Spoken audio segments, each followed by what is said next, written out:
హైడ్రా చుట్టూ తెలంగాణలో హైడ్రామా నడుస్తోంది. ఇప్పటికే బీఆర్ఎస్ కాంగ్రెస్ మధ్య మాటల యుద్ధం నడుస్తోంది. తమను టార్గెట్ చేశారని బీఆర్ఎస్ ఆరోపిస్తే అక్రమ నిర్మాణాలపై దృష్టి పెట్టామని కాంగ్రెస్ కౌంటర్ ఇస్తోంది. తాజాగా ఈ ఎపిసోడ్ లోకి బీజేపీ కూడా ఎంట్రీ ఇచ్చింది.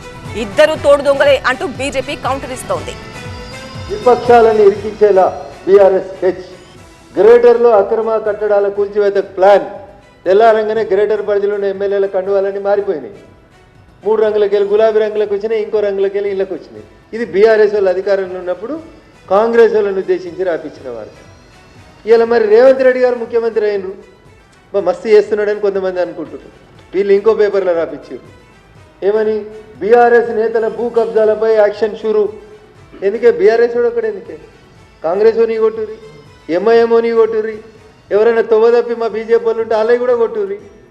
అద్దంటలేం కదా, అన్నీ కొట్టేసేయి. ఈ లీకులు ఎందుకన్నా చట్ట ప్రకారం చట్టం లోబడే నిర్ణయాలు తీసుకోవాలని చెప్పాం. అట్లాగే జరుగుతుంది.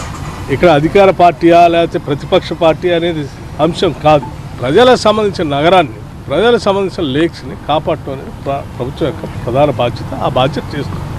ఈ బాధ్యత వద్దని ఎవరైనా కోరుకుంటే ప్రజలు మనల్ని తప్పుపడతారు. అటువంటి చేయొద్దనే కోరుతాం.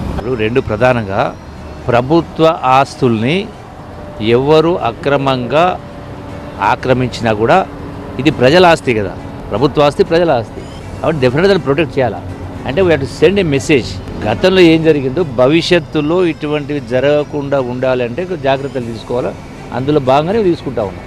మీరు ఆశించాలా. ఎవరు రోజు మాట్లాడలో చాలా మాట్లాడుతూ దానికి వ్యవస్థ ఉంది కదా, వ్యవస్థ ఉంది, అధికార యంత్రాంగం ఉంది. ఎవరి పని, ఏ శాఖ పని, ఏ యంత్రాంగం పని ఆ పని చేస్తారు. మరి ఇన్ని రోజులు ఇదే చట్టం ఉంది కదా. గతంలో కాంగ్రెస్ పార్టీ ప్రభుత్వం ఉండింది, ఆ తర్వాత బీఆర్ఎస్ టీఆర్ఎస్ ప్రభుత్వం ఉండింది.